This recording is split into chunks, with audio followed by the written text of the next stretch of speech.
Zoom, can we all just say hi, Hailey? Show some love because I'm really looking forward to this session today. We've got 45 slides. 45 slides to really crack on with today. Fedi had 44 yesterday, so we're beating it by 2. Well done, Hailey. And we're going to absolutely flow through. What I realized yesterday is sometimes you take a little bit to get going with the questions in the Zoom. So please don't be shy. There's no silly questions. This is such an important topic because, again, so many people struggle when it comes to building a business that is truly one that they feel like can be run like clockwork. And I've gone through the presentation and it is unbelievably good. I'm so glad that we're able to put this to the world. So Hailey, thank you very much. So I'm going to pass the floor over to your good self. Before we do, can everybody please let me know where you are tuning in from around the world? We've had Saudi Arabia, we've had Dominican Republic, we've had obviously the US, the UK. I'm looking for those lovely, we had Kenya. So worldwide audience. Rob's in Florida. Hey, Rob. Anne's in Southwest Scotland. Matt's in Michigan. We've got New York, North Carolina, Dallas. Somebody's also dropping in their website domains. I love that. All right. Miss Hailey Marie Anderson, the floor is yours. Thank you for doing this. I'll let you go. Yeah, well, thanks for having me. I'm so excited. It's the last day, so hopefully everyone is still feeling motivated and excited. But yeah, I have a lot of slides to get through, so we're just gonna start. And if you have questions, don't be shy. There's no such thing as a dumb question. I will answer all of them. So yeah, let's get started. Today I'm gonna be covering how I built a 5-star business fully remote. So for those of you who maybe have never seen me before, there's probably 3 big things you're wondering. Who am I? Why am I up here? Why did Mark ask me to do this? And what are you going to learn and what can you expect? Next slide. So, also, I don't have control over the slide, guys, so don't mind if there's a little lag. We're still getting the flow together. But this is who I am. I'm Hailey. I am 22 years old.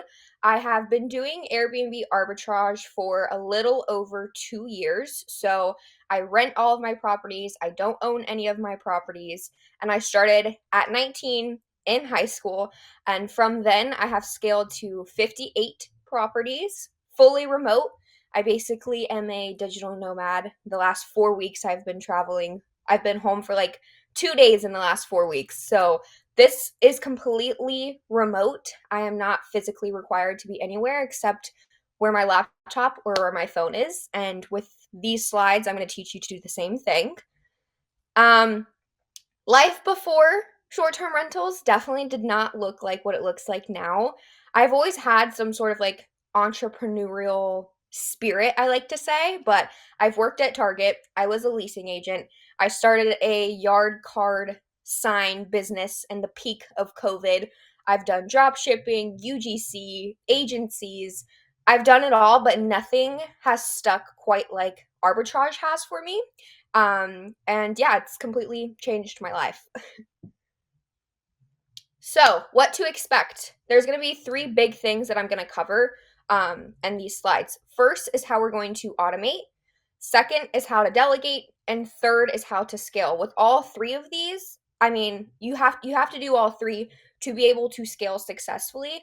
And scaling can be really, really good or really, really bad if you don't do the first 2 steps. So, I'm going to make sure that we cover both of those so you can scale successfully. Okay, this is a little question I have for you guys. If any of you in here do Airbnb already and you already have units, I'm curious. Do you operate locally or do you operate remotely? You can put this in the chat. And obviously, I can't see the chat, but I will maybe let you Mark. know. I will let you Yeah. know. So we've got Okay. a nice mix of locally and remote. I would say it's about 50%, 50-50 right now. Okay. All right.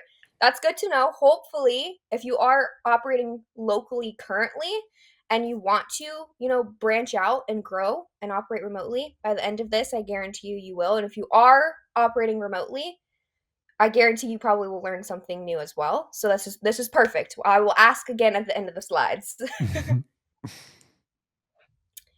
Yeah, so I don't live where I host, and I think that's the whole entire point of creating a business. I was very adamant on the fact I didn't want to create myself another terrible job that I hated. So with this job, obviously it's still a job, but I don't have to be tied down to a specific area. This is me in Italy living my best life, and I've traveled like I think I'm up to like 20 different countries. I'm never home really, and that's just like what I enjoy. If I want to be home, I can be, but this is fully remote, and I think that's the beautiful thing about this.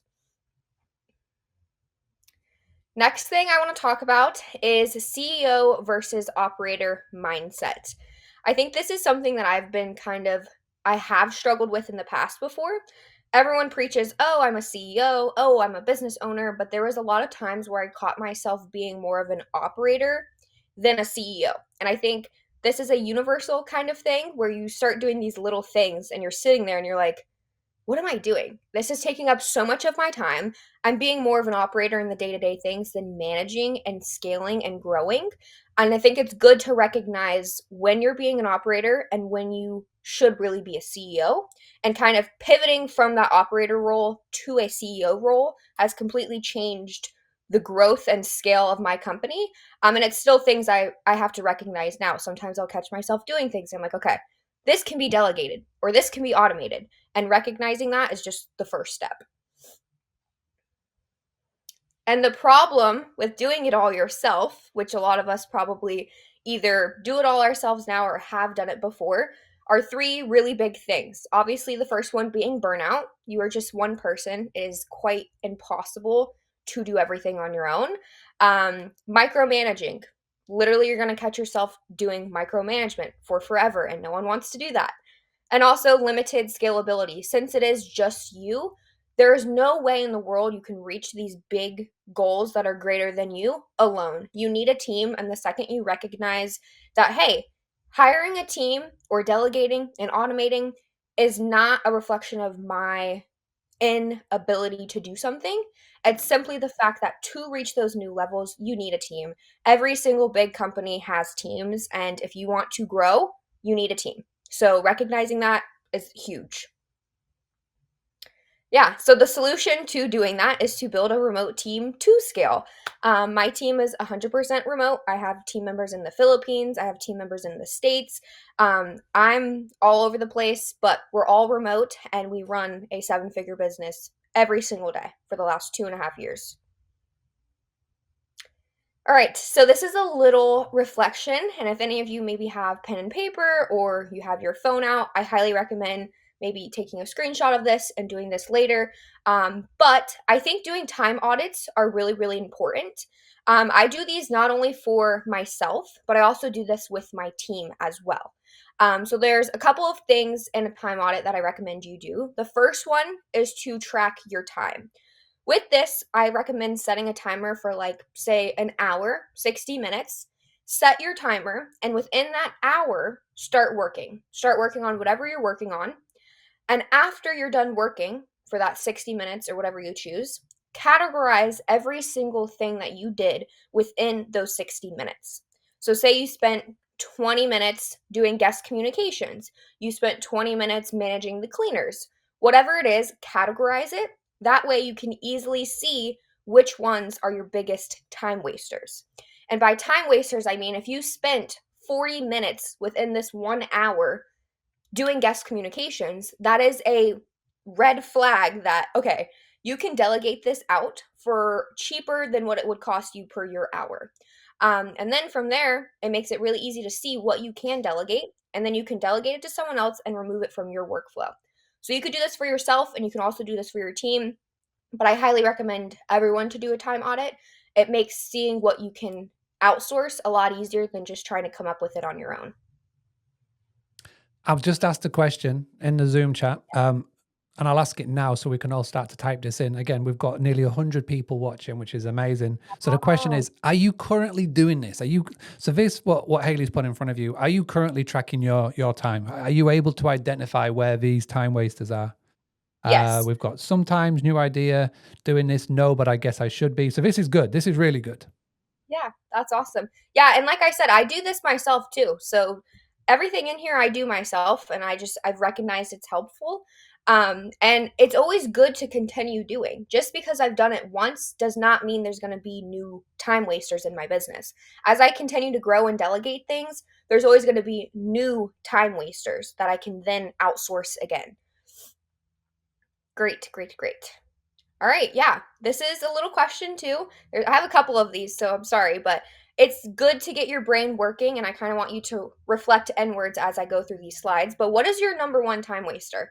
It might be easier after you do the time audit, but usually you have an inkling of like what it could be. So it's good to just think about what you probably are wasting the most time doing.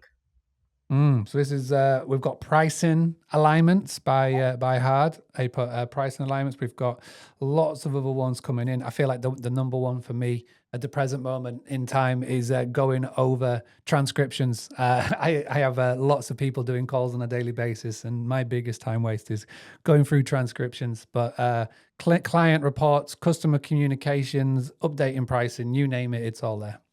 Yeah.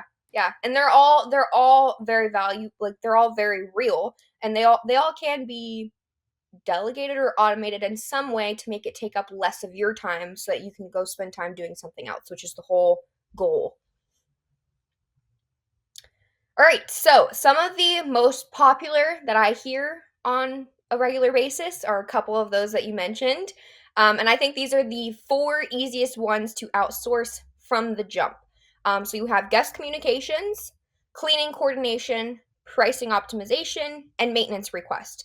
These are the four ones that are the simplest to outsource or automate, delegate, and also the most common. Guest communications and cleaning by themselves take up like the majority of my time, my team's time in the beginning. But now I obviously have systems and people who do it for me, but they're so easily outsourced from the jump that you shouldn't be wasting your time doing them. So these are the four most common ones, but obviously as you grow and scale, there'll be new ones as well. It's so funny. The four that you've put down here on the slides are literally the ones that people have put in the chat. So Yeah. it's like you foreshadowed what was coming, which is brilliant. Yeah. All right, so next, which I love talking about this is so fun, but I'm going to cover three really big things. So, how to hire, how to train, and how to retain. It's one thing to hire a VA or a team member. It's another thing to train them, but the biggest thing is retaining them and keeping them on your team long term. All of my VAs and team members have been with me for probably over a year. I think there's a couple newer ones, obviously, as we grow, but most of them have been with me for over a year, some a little longer than that. And there's value in retaining your team. You never want to hire someone and have them leave 3 days later. There's a whole process, and I'm going to cover all three of these. Here we go. Okay, so there's four major roles in the beginning that I highly think that everyone should outsource. They're the easiest to hire. So first one being is your virtual assistants. I currently have a team of 6 virtual assistants that run every single aspect of my business on a day-to-day. I barely am in there for any time. All I do is just be there for support if they need anything. Now, these VAs can do whatever you want them to do, whatever you feel you need support in, but mine do everything. So a couple of those things could be your guest communications. They can do your dynamic pricing. They can do your cleaner management. They can even do your direct booking management and any of the day-to-day operating tasks within the company. That is the probably biggest role in my company is my team of virtual assistants, followed along my cleaning team. Those two are like support each other like this, like glue. So your cleaning teams are responsible for maintaining those 5-star turnos. You need a cleaning team, you need a good cleaning team, and you need to be able to rely on them. The next role is your handymen and your runners. So typically, these can also be hired within your cleaning teams at times. So if your cleaner is like a wife and she has a husband, many times I have the husband become the handyman for me, and it's just a dream team. So your handyman will be responsible for fixing anything that the maintenance on the property may not be responsible for.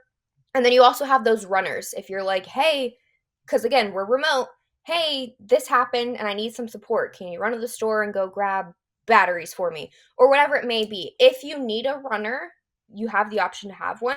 Or there's also amazing things like DoorDash, where multiple times I've ordered batteries on DoorDash. We have a lot of tech these days, so some of these things are not needed, but it's good to have the option. I've got some really good questions that I just want to throw at you while we're going through this. And I think it's really topical to this. So the first one is, do you have virtual assistants that are around the clock 24/7? How does that work? Yes. So I have a team of 6, and there's someone always working. So the first shift starts at 10 a.m. They work till 6, and then the next shift starts at 6, and they go all the way through the night until 9 a.m. So there's an hour gap between 9 and 10 where no one is technically working. But I'm always up at that time. So rarely ever anything happens, thank God. Mhm. But yes, there's someone always on the clock, even on the weekends as well. Amazing. And here's a question for the Zoom and for everybody that is participating. How many of you have got a husband and wife team or a partner team with made up of cleaners and handymen? I feel like this is a worldwide thing. I can't think of anybody that I've come across who hasn't got this somewhere in their network. I feel like it's a phenomenon. The husband and wife combination is a thing. Daryl saying me. There's a couple of no's, there's a couple of yips. I think it's like the PMS question. You know, you ask this question and you'll get 10 different answers. I feel like with this, it's like the same thing with the husband and wife combination. Phenomenal. Yes. Another thing as well that I've noticed on there is when it comes to pricing. So do you outsource your pricing to a VA, or do you have a separate setup for that one?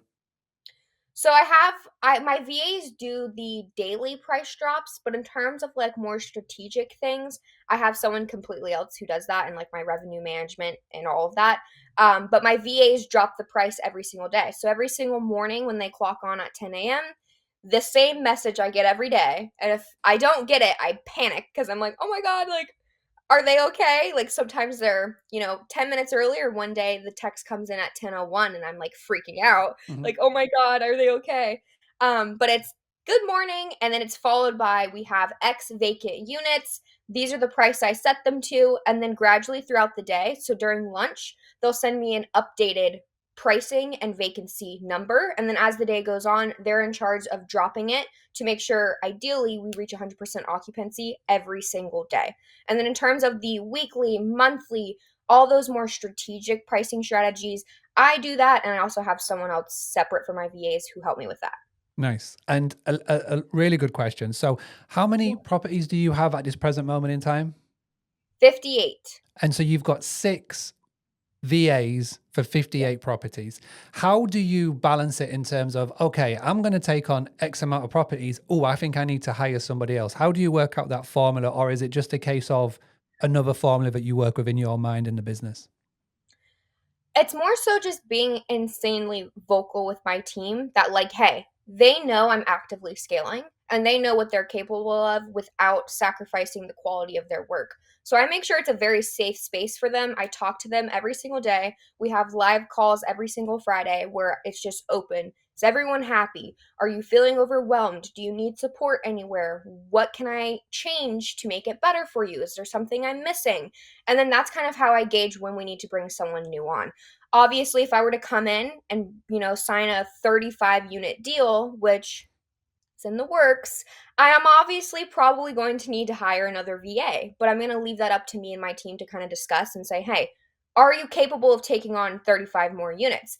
And with systems and SOPs, adding more units necessarily isn't more work when your systems are so good. So most of the time, I can keep the same amount of VAs when I add properties, but obviously there's a threshold. So I'm just very open with them. And do you have a VA who is in charge of the VAs? Do you have one person who is like the senior, or at the moment in time, is your team small enough where you are that person right now? Nope. So I have one head VA, and then I have 5. They're still all qualified to do basically everything, but the head VA has just a tad bit more control and experience. So she kind of manages the VAs as well. And then if there's any issues within the team, they go to her, and then I'm kind of the last resort. And they're like, hey, Hailie, like, so sorry to bother you, but we're kind of confused on this. Like, they come to me as the last resort because the head VA is basically me. I like that. I like that. And you Yes. are potentially about to double your portfolio with one big deal. Yeah. Yep. Wow. Fingers And crossed. everybody, 22 years old. I don't know what you were doing at 22 years old, everybody, but I didn't know my arse from my elbow at 22. So look at you go, which is amazing. So Thank well you. done. Arse from elbow is a very British term. I'll teach you it one day what it means. Yeah. Okay. Fantastic. You're doing amazing. Right. Really, I love the next question because we're foreshadowing the next slide, which is amazing, Yes, which we is are. where to hire the peoples. How do you hire? Where do you hire the people? So back to you, Hailey. Fantastic. Thank you. Yeah, so it's one thing to know who you need to hire, but it's another thing to know where to find these people. So I want to talk about virtual assistants first. You will hear me talk a lot about virtual assistants, but I mean, they run my whole business for me. So it's very important to talk about. Onlinejobs.ph. I literally, this is my favorite software ever. It's basically a bunch of VAs. They all live overseas. Most of them live in the Philippines. They have very, very cheap rates and they work insanely, insanely hard. And with the time difference, it makes hiring them to work 24/7 on the clock very, very easy, because there's always a shift available. Another thing, a lot of these VAs on here actually have experience working at these OTAs. So a lot of them have worked at Airbnb, they've worked at VRBO, and that is very, very valuable. My head VA was tier, I think, 3 at Airbnb for like 5 years. With that comes a lot of back end knowledge that she actually taught me. Like, hey, this is how Airbnb does reviews. This is how Airbnb boosts your listing. All this is very important information, and a lot of them on there have experience doing that. They also have really great English. So if you need them to do any of your outreach, whether it's cold calling or emailing, they can speak on the phone very, very well. And those are all very important things to note when you are hiring these virtual assistants. My team does all of my outreach, they do all of my day to day managing. So I need them to be qualified to do all of these things. The next thing is your cleaning teams. You can use Turno to find them. Turno is, I'm pretty sure, global right now. So they have cleaners in basically all over the world, and they're also pre-vetted. So they have reviews, so you can see, how they've worked with other people in the past, and also they're vetted to clean Airbnbs. Cleaning a house and cleaning an Airbnb are two separate things. Yes, they both need to be cleaned, but there's a lot of things that go into cleaning an Airbnb that may necessarily not go into cleaning a house. So making sure that your cleaning team knows or has experience cleaning Airbnbs is crucial, and Turno kind of helps you vet through those a little bit easier. And then also handymen and runners. So I did put 2 options here because, again, there is places to find them, but usually you can double down within your cleaning team to find these. But Thumbtack is literally, love it. I love it for staging units remotely. If I'm not in town, I have built fully remote teams through Thumbtack to completely stage properties for me across the world. Like, go to the storage unit, pick up the boxes, bring them to the properties, open them, build all the furniture, take the trash out, stage it, all through Thumbtack. So if you need handymen, you need people to mount your TVs, maybe one day there's a hole in the wall. You hire someone on Thumbtack, they go fix it. And then also runners. Local Facebook groups are like tried and true. If you have a property in Nashville, go on Facebook and type in Nashville Airbnb, Nashville Airbnb cleaners. There is so much value in connecting with the local community. And if there's always cleaners in these Airbnb groups, and they're also kind of vetted as well, because if it's in a group full of hosts, the likelihood of finding a good cleaner who's reputable in that community is really, really easy. So those are the 4 big places you can find all of those roles. Next, I'm going to touch on onboarding and training your VAs. Again, it's one thing to hire them, but this is where the magic happens. You get to build your own VA to basically the goal is to take your brain and put it into someone else's head and try to replicate you as close as possible. It is really important to note that the first couple of weeks, most likely, is a training period to learn your business. Just because they've been a VA or a co-host or whatever on someone else's company, it is still different than your own company. So it's very important to be graceful during this time and be supportive, because The better you train them, the less of a headache they're going to be for you. And that's really, really crucial. So with that comes training. I highly, highly, highly recommend you film everything that you do from the jump. If you are uploading new listings on Airbnb or a different OTA, film yourself doing it. You can use Loom and just talk through how you do it because you basically are creating your own training material for forever, so you don't have to backtrack and redo it. So I use Loom for my filming videos, and then I just upload them into a Google Drive, and I give my VAs access, and that is the virtual visual training material. And then outside of the visual ones, I also have SOPs, which are written to make sure everything is seamless and everyone is working the same. What I will say, this is probably one of the most important lessons that I wish that I learned 10 years ago starting Boostly, because there will come a certain point in time, if you are going to grow your business and scale it and potentially have investors or potential buyers knock on your door, the first thing that they will see is your data center. And that data center will mean nothing to a lot of people, but it will mean a lot for anybody who's gone through this process. And a large part of a data center is seeing how you do things within your business. We had to at Boostly last year, when we were potentially going to go through an acquisition that we in turn turned down, but we had to create this in 3 weeks. It was a nightmare because they wanted to know everything. And I was cursing every single day, every single hour, every single minute that I had to do this. I was saying, I wish I'd have done this sooner. So if you aren't and you are new, or even if you're not new and you're not, start doing it. And the cool thing about Loom, use loom.com, is that you can create now with AI and Loom SOPs within minutes. It is unbelievably quick. And again, you do your Loom, you take your transcript, put it into ChatGPT, say, hey, turn this into an SOP, boom, you've got it. So really, really, really good tip that. Yes. And that's a good thing too. You talked about like selling or anything like that. Yeah, like you can't expect to have someone come and purchase your company if they don't know how it's ran. So it needs to be replicatable for not only your team members, but also those bigger things like, yeah, you might sell one day. How are they going to take it over? Having SOPs is just non negotiable. All right, these next couple of slides are going to be pretty brief, but I'm a very visual learner, so I wanted to include these for you guys as well. I'm going to cover some of my training material that I have for my team. This is real screenshots from everything that I provide my team. I use Asana. It's my favorite. There's also Notion. There's a bunch of them, monday.com. You can pick which one you like. I like Notion. Asana. So these are some of my training materials. I have AM checklist, PM checklist, daily checklist, all of that. The first one being is their AM workflow. So as you can tell here, every single morning when they clock on at 10 a.m., this is the checklist they go through. There's obviously a bunch of different things, but they come in, they click it, that it's done, and that's it. It notifies me as soon as they finish a task. And this just keeps them on track because you do the same thing every day. They might get a little comfortable or they might forget to check something. So having this is really helpful to keep them on track as well, and also notify me that, hey, they are doing everything and we're not letting anything fall through the cracks.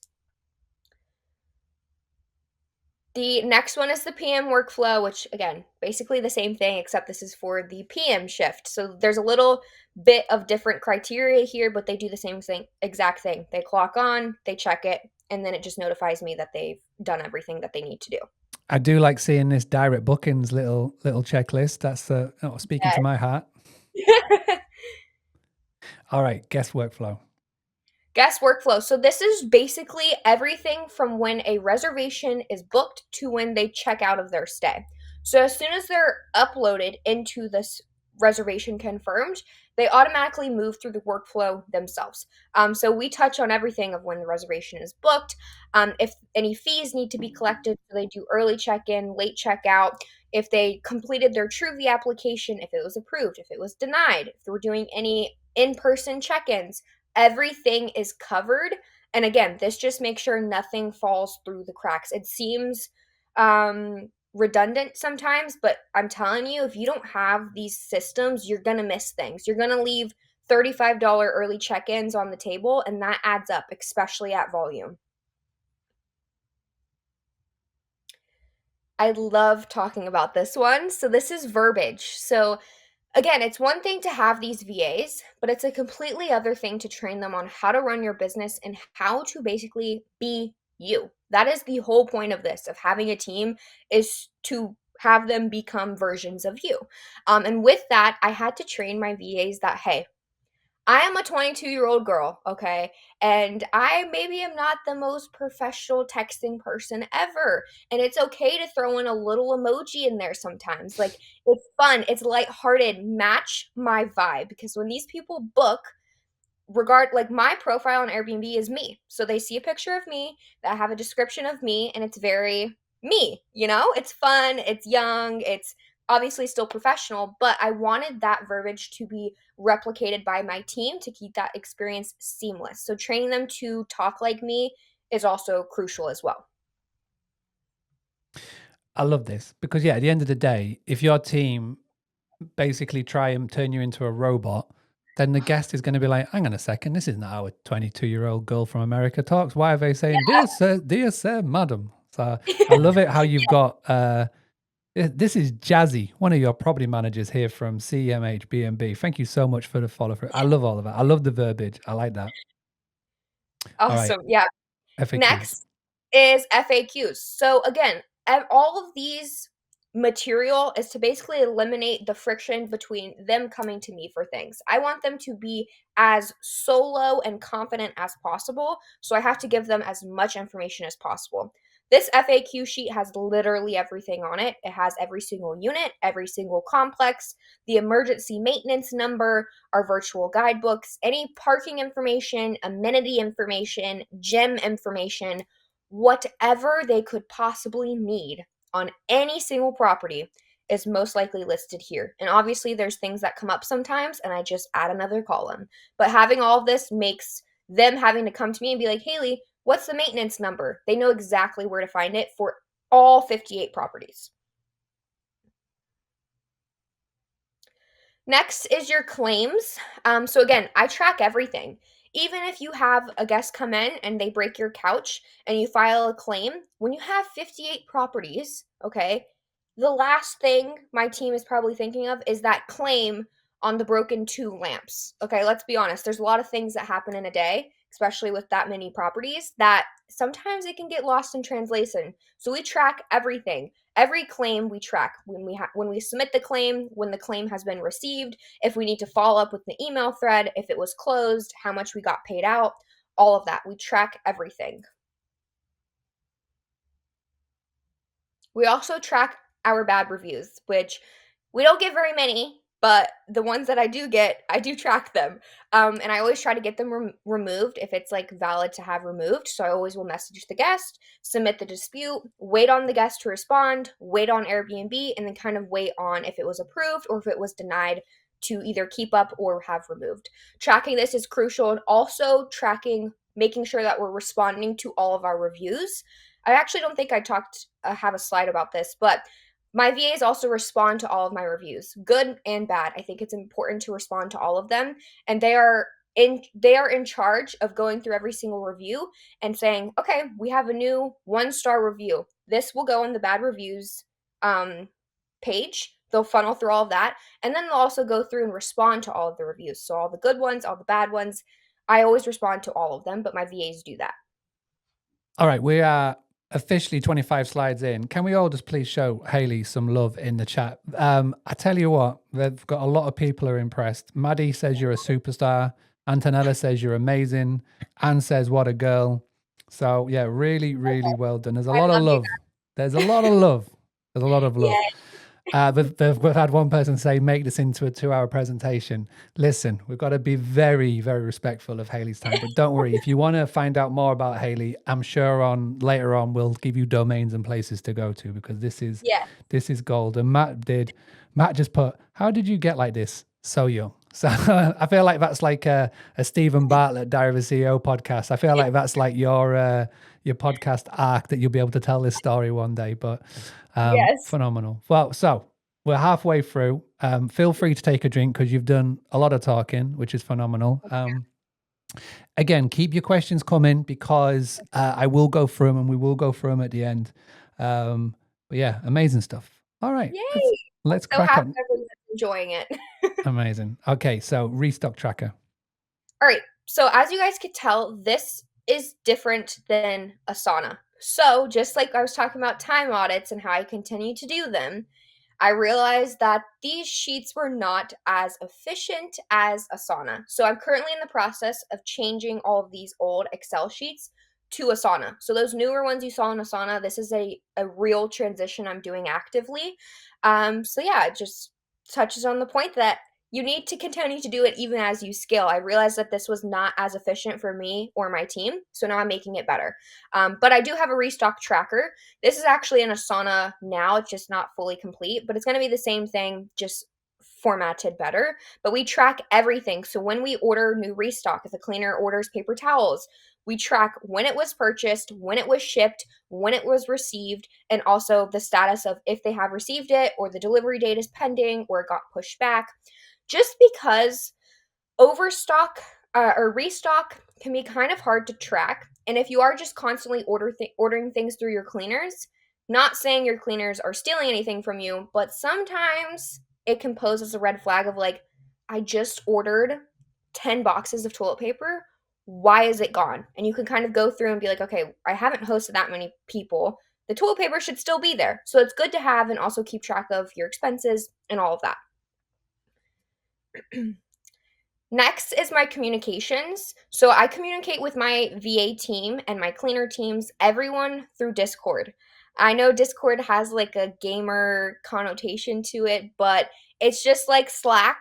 I'm sure a lot of you are familiar with Slack. But it's just Discord. It's a different software. And I kind of color coded that picture on the left, everything that you can see. So all the different color blocks are per complex or per property. So I have the same channels for every single complex. So a couple of them are check-ins. So it would be X complex check-in, cleaning photos, and restock. So I have all of these channels with all of my team members. I also have a main chat, which is with me and all of my VAs. Every single VA is in that chat. And then all of these other separate channels are private per complex and per cleaning team. So my VAs are in all of these channels and they manage my cleaners. They manage the check-ins. They manage all of that, but we have all the same channels for every single property. And then we also have a VA checklist. I kind of just wanted to include this as well. This is something that I have them do where at the end of their shift, they just drop a little message on any big thing or anything that they did during their shift that they want to leave to carry over for the next VA. This is just like a little debrief of how their day went, but then in Asana, I can really go through and track. But if I just open up my phone, it's good to see this. Here's a question. Obviously, I can assume that you do a lot of work on your phone. When you open your phone up, what's the first app that you go to? Probably, I don't know, it depends. Probably Discord, but it's just I have my students in there as well. So like I have students in Discord, I have my cleaning team in Discord, and if it's not Discord, it's Instagram. Okay. They're Okay. pretty it depends on the day. Depends on the day. Oh yeah, that did make me laugh. All right, no, I do love a Discord. I mean, when I first looked at it, you're right. It was just full of crypto and NFTs and gamers. But the more that I've got to use it, I do love it. And if I could convince the Boostly people to move out of Facebook groups, then I would go to Discord. That would be the place. But I've tried it before and it failed miserably. So we're stuck in They're Facebook not groups budging. forever. They're not budging. They're not budging. But I do love that. Okay, next one, task management. Task management. So like I said, I use Asana now. I'm currently in the process of transitioning from the Google Excel sheets, always trying to be better. But again, there's plenty of task management softwares. I use this for myself. I have separate channels that's just for me. I have to-do list. I have my daily workflows. Everything like that. If I have meeting days, I have a meeting workflow. If I have conferences, conference workflows. I have the same systems for myself as well, not just for the business, and also for my team members. I use Asana. There's so many different ones. Try them, see which one you like. But I definitely think and recommend you get one. And just for everybody who is wondering, Asana is not a PMS. We're going to talk about PMS in a little bit, but Asana is task management, not your property management software. Yes. So it's one thing to have them track their work, but really they can technically go through and just press, they did it. But how am I really tracking how they've done it? Performance trackers. I use Time Doctor. This is an extension that they can download on their laptop. And basically, what it does is it tracks everything. So it will randomly take screenshots of their screen when they're on the clock. And it also will track their idle time. So, if they haven't touched their mouse in 4 hours and their shift is 6 hours, it's like, I know something happened within those 4 hours. Time Doctor will notify me and track all of this. So every single day, most likely, I go in and I just kind of briefly overview. Now, have I gotten a little comfortable with my team? Yes. Should I probably be tracking this more? Yes. But unless I feel like things aren't really getting done, it doesn't really spark me to go do it because I have been working with them so long. But in the beginning, I was very heavy on this, especially during the training process, because I hired a couple VAs and this happened 2 times. I caught them doing their math homework on the clock. So it's like, okay, you're on the clock. You could do your math homework, just not on the clock. Like, I have all these obligations for you to do, and you're doing your math homework. I would not have been able to catch that, at least as early as Time Doctor did. So little things like that, it's important. And it's good to just track as well for yourself. I can relate to that. I've had people playing video games while clocking in Yeah. and stuff. And yeah, it's hard. It's hard with these remote teams. It's hard. Yes.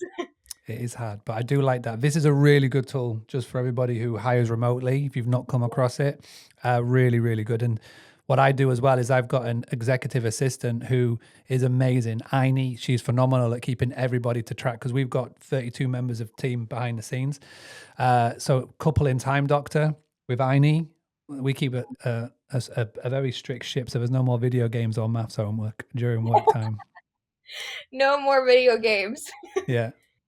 And also, too, another thing I just want to quickly touch on is that obviously I could probably be doing more in terms of going back through and really tracking to make sure, which a little comfortable with that, I guess, which I can admit. But the fact that they even have to go in and turn it on, they're more subconsciously going to make sure they do better because they know that you have the ability to go track it. So every once in a while, I'll hop in there and be like, "Oh, love how you did this," even if like I just watched that one little part to make them know that like, hey, I do go through and I do look and I am watching. So it's good to have. But yeah, anyways, moving on. The next thing is daily communications and weekly meetings. Like I said, I spend very little time actually inside the business. I couldn't tell you the name of any of the guests I'm hosting right now unless they cause problems, then I'm aware. So knock on wood, no problems today. It is also only 10:44, so it's still early. But being very open with my team and communicating with them has completely changed the dynamic of the business. They know that if they need anything, I am there. I am always have my phone. Always have my phone. I'm basically always on the clock, but they know that if they need anything, it's a safe space to ask me. If they're confused on how to do something, they can ask me. I'm never going to be upset with them. If they messed up and they're like, "Hey, I accidentally did this. Could you help me?" I'm always there. So communicating with them daily through text and Discord every single day.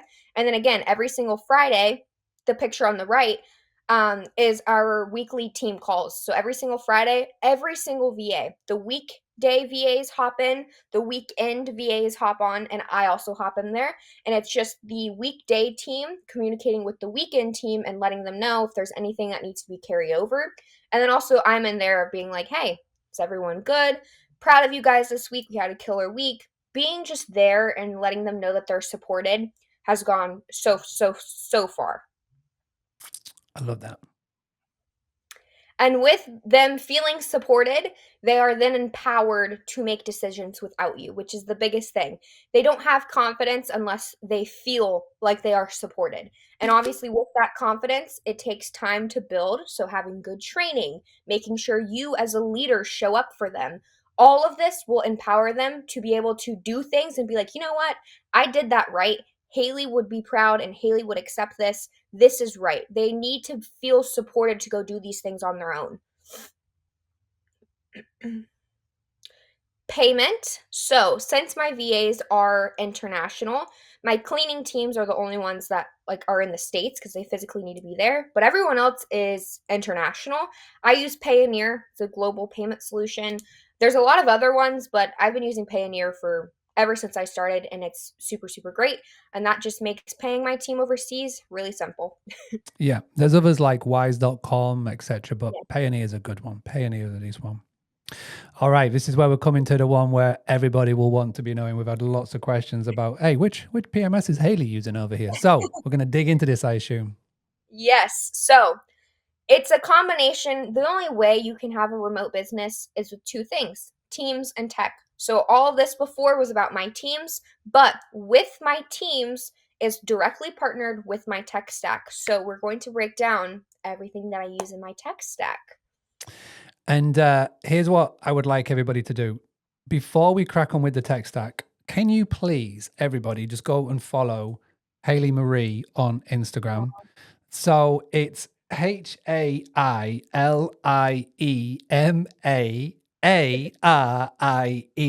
which when we first got going, everybody tried to spell your name. Everybody failed miserably. So I'm doing it. So what I want for you to do, go and take a picture now of the screen. Okay, go and take a picture and go upload to Instagram and go and upload a story, tag in Hailey Marie and just say, thank you so much for this training today. Just go and show a little bit of love on Instagram.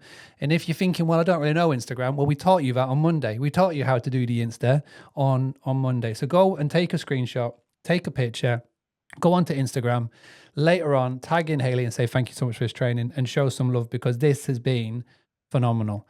Now let's go and stick in with this tech stack. I love the little affirmational moments in here. I need it to keep going. All right, so we're gonna talk about my automation formula.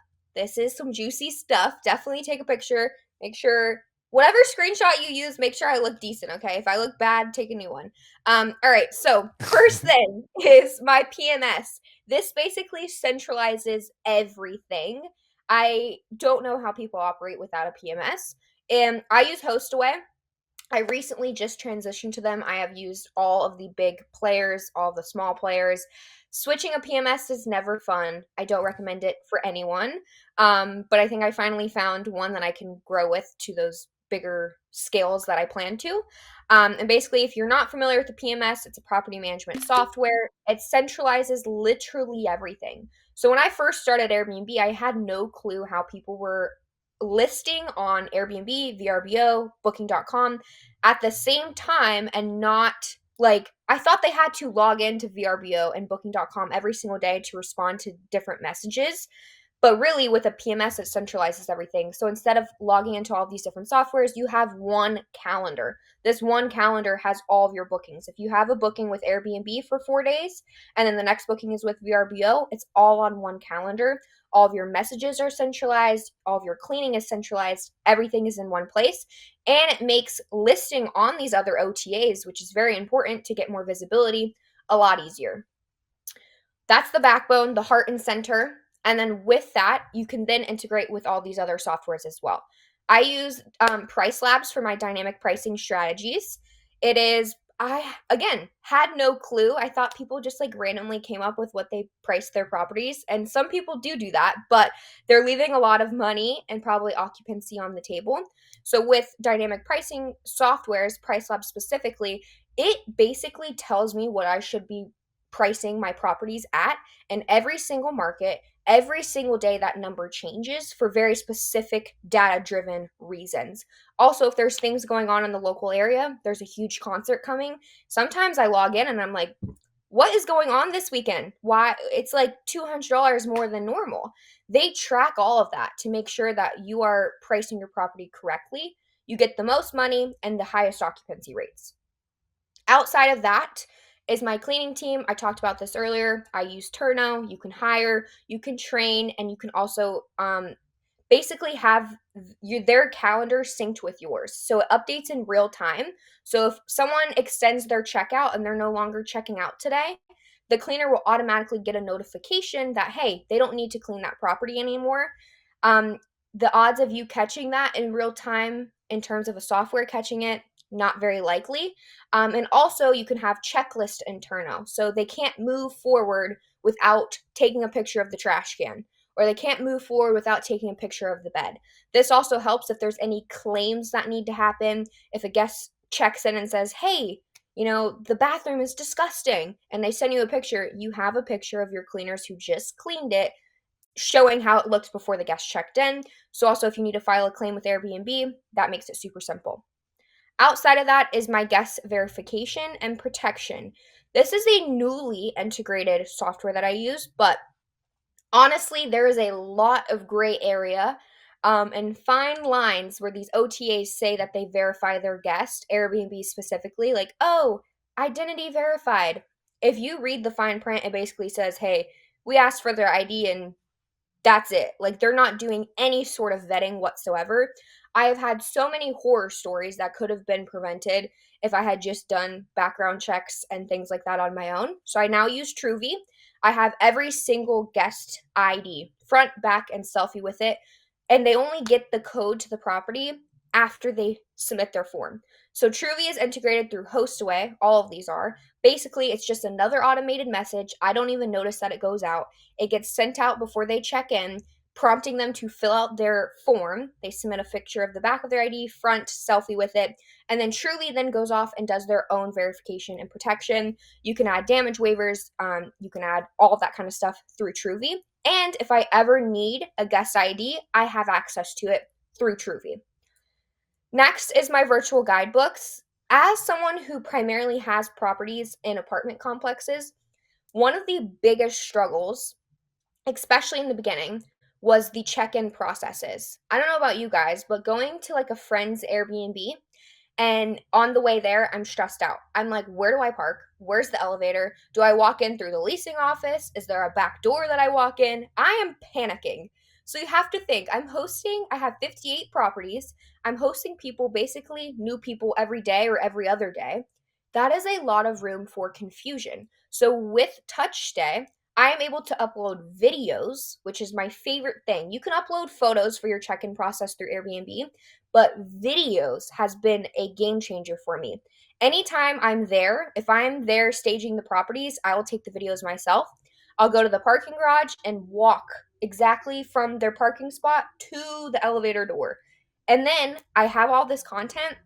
I will edit it, so I'll make it quicker. I'll add captions because sometimes people maybe are deaf and they can't hear, so I include captions on the screen. And I upload this all into my TouchStay guidebook. So again, it's just another automated message that goes out.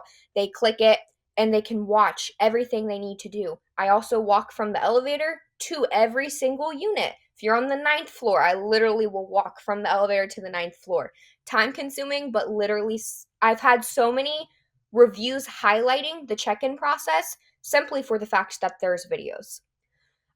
Also, Bestie AI, this is new AI messaging that I am using. So during one of my time audits with my team, I realized that in the beginning, I was spending most of my time doing guest communications, so I outsourced it to my VAs.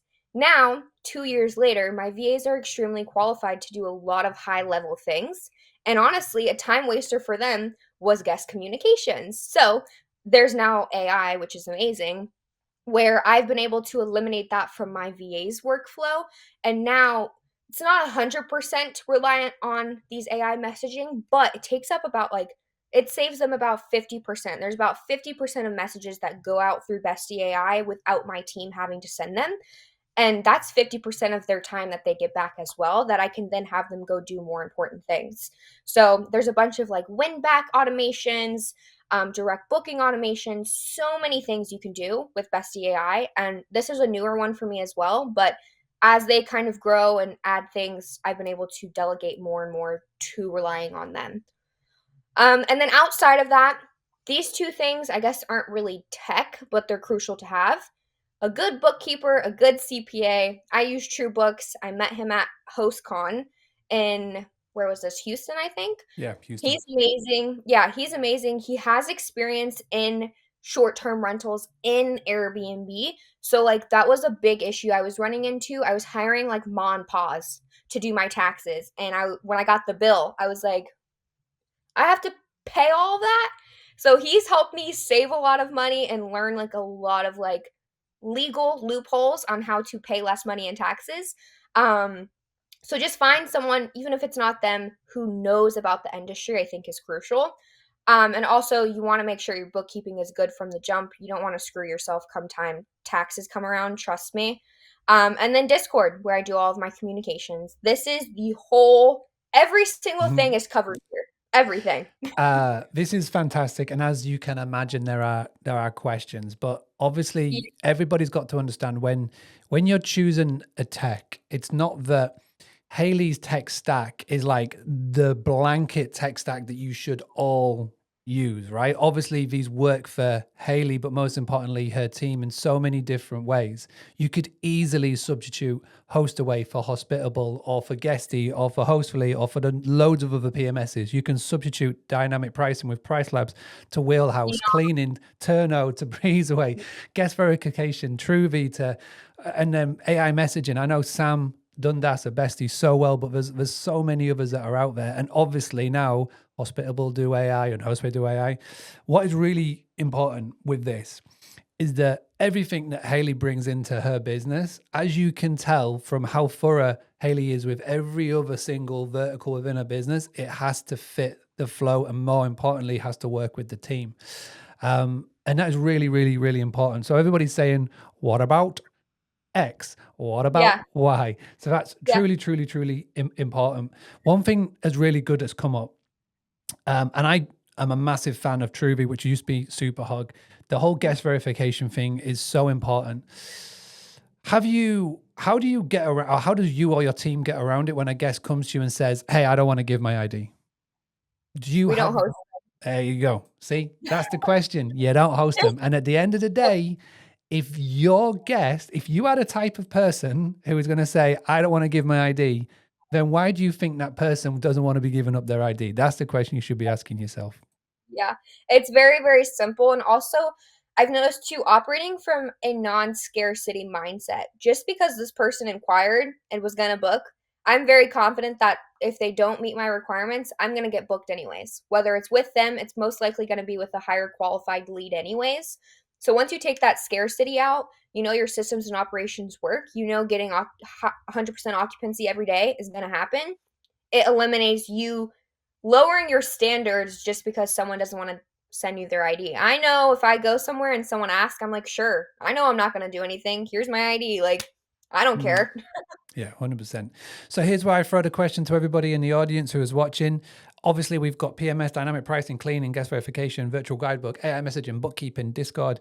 What are you using? What is your tech stack? Because again, this is a really cool topic to have, and it's the tech stack is very, very important.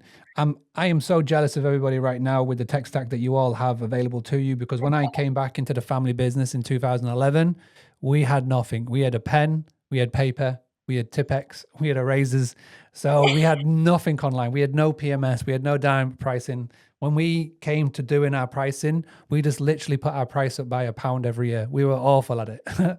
And so now that the tech and the stack that you all have is unbelievable, and I'm so excited for all of you. So love that, and there's loads of different ones coming through. Right, let's go to the next one because we've got about 5 or 6 more slides to go. All right. So, like I've mentioned before, with tech and teams, I've been able to build this amazing empire. And without both of them, I would not be here. And also, I've done this, scaled so quickly within 2 years without the guest experience being sacrificed. Last year, I did 1.4 million only on Airbnb, not considering direct bookings or any OTA. This year, I'm expected to do over 3 million just on Airbnb at this 58 properties. If I sign these 35 more and it's still only May, hopefully I'm like 5 million. I don't know. Let's keep it going. Amazing. And also with 5-star reviews.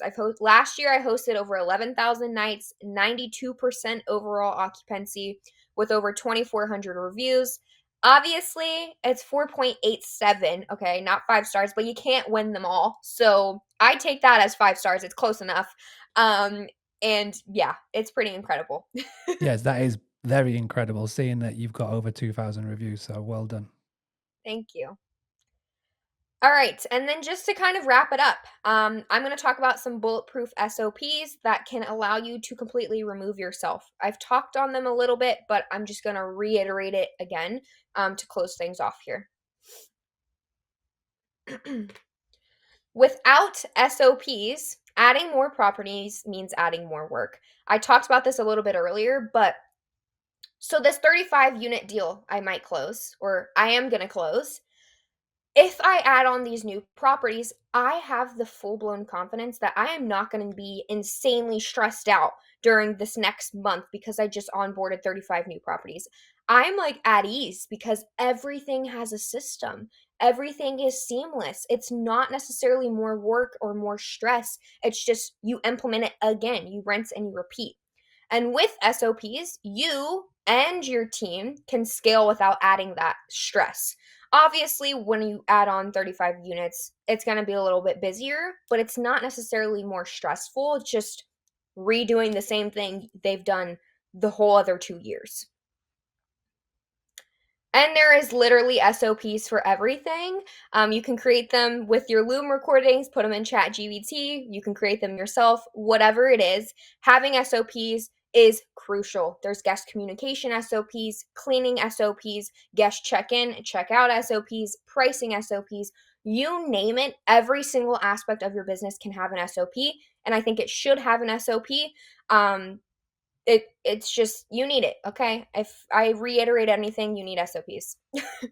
I think that's a slide. SOPs. You just need it. Yes, Okay. you need it. That's it.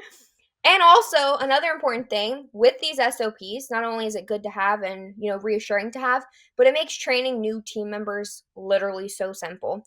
My VAs are actually the one who train all of my new employees. So if I were to sign a 7th VA today, hire one, my head VA or someone below her would then train them with those SOPs and those virtual videos in the Google Drive. There's a really good question come in, and I was going to ask this. What does SOP mean? Systems of operations. There you go. Systems of operations. Guests should have a seamless experience. Yep. So they should have a seamless experience no matter what property they stay in. If they stay in Nashville, Tennessee, and they stay in a property in Austin, Texas, all hosted by me, their experience should be 5 stars no matter what. Their communications with my VAs should be the same, whether they're talking to Becky or they're talking to Tiffany. It should be the same because they're all following the same exact thing. And yeah, basically the secret method, automate, delegate, and scale. That has been able to get me to where I am today. And on this next slide, I also included some pictures just to show you kind of what I've been up to recently. I did 2 months completely backpacking. I went to Southeast Asia. I went to Europe, literally all with my laptop and my phone. And this was last year in March. So I only had 48 properties, but I was in Japan, I was in Thailand, I was in Greece, fully remote, literally fully remote. And I was still running my business exactly like I am today. So yeah, if you guys want to connect with me, this is my little popple. I just discovered this not that long ago. All of my information is on there, my socials, I think my email. Anything you need to connect with me is there. And if you want to message me, if you have questions, I'm an open book. So just shoot me a message and I'll be more than happy to help. I think that deserves one of these.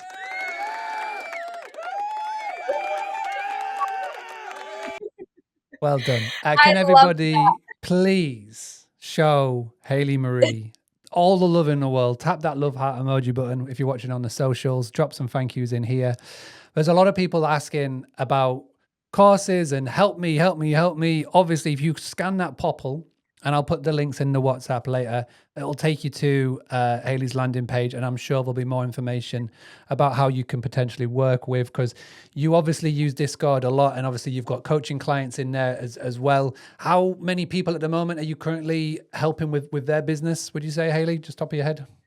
I checked yesterday, I have 857 students, all on different levels. So I have complete beginners, and then I also have people who are trying to scale and optimize. So they already have properties. Maybe they have 20, maybe they have 30. So yeah, I help everyone. It's beginner friendly, expert friendly. There's room for me to help all of you. And obviously in there was a burning question. So obviously you do the arbitrage model, which for a lot of people, it could be known as subleasing or rent to rent. Basically, you find a homeowner, you go to said homeowner and say, hey, I'm going to take this property off your hands. One of the questions is, how do you find new homeowners? So in 2025, I assume people just give you deals, but what's one of the core things that you're teaching people when you're saying, someone says, Hailey, how do I get in front of a new owner? It's really a volume. It's a numbers game. A lot of people will come into the business thinking, oh, and I mean, social media makes it seem this way. It's super easy, blah, blah, blah, blah, blah. You join in 2 weeks, you can have a property, which you could, but are you actually doing what it's required within those 2 weeks to get there? Probably not. It's a numbers game. So if you're coming in doing 20 outreach messages a day, you are just going to make yourself very, very unlucky. If you come in and you do 100 outreach messages a day, you're just increasing your chances of getting lucky and getting a yes. So it's really just a volume. You need to outperform your competition. You need to call more people than your friends are calling. And obviously, because now you're getting a bit of a name for yourself and whatnot, you're becoming the go-to that we talk about a lot. Are you getting other opportunities, for example, management, co-hosting, investments, etc.? Yeah, it's been really imposter syndrome I mentioned earlier. It's been weird. Like I feel like I'm getting more and more opportunities every day, and I owe that to like the brand and social media that I've built online. But yeah, I'm getting people who are like, "Hey, we have 800 units and we hate our traditional PM company. Can you help me?" So yeah, it's definitely, and I think too, there's a lot of these older people who have been operating in the industry for a really long time are so used to just hiring huge known property management companies who aren't even fulfilling. Like the guest experience is terrible, their systems are terrible, they're not happy. So now they're coming to people like me who are kind of more on the newer side, because the industry is always changing and adapting, and I think they're kind of realizing like, dang, these property management companies aren't really doing enough, and now they're coming to people like me to help them make more money and get more units. Amazing. Hailey, thank you so much for that. Obviously, please, everybody, go and take a picture, and hopefully you have been taking pictures. Go onto Instagram, go open your stories, tag in Hailey Marie so she can see all the love later on when she's on the phone. Because obviously, as Hailey said, after Love Discord, Instagram. Instagram's the next best place that you're going to find her. I can vouch for Hailey's social media skills. I do love checking in and seeing the stories and seeing that is amazing. And obviously active on TikTok as well. But yeah, just remember, as Hailey's talking, 22. Unbelievable. Right? 22 years old.